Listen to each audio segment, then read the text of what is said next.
මා මිනිසුන් අත්හැරීමට තීරණය කළෙමි. මට සහ මගේ තීරණවලට කරු නොකරන මිනිසුන්, මාගේ හැඟීම් සුළුකොට දකින මිනිසුන්, මා නොසලකා හරින මිනිසුන්, මට පොරු කළ මිනිසුන් තවදුරටත් මගේ ජීවිතේ නොමැත. එවැනි මිනිසුන් වෙනුවෙන් කාලය වෙන් කරනවට වඩා මම මා සමග සතුටින් සිටිමි.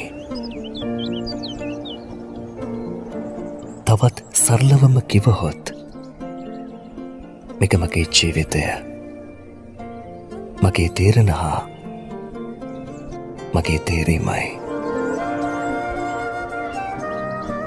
මගේ සතුට නැති කරන කිසිවෙක් අත්හැර දමන්නට මම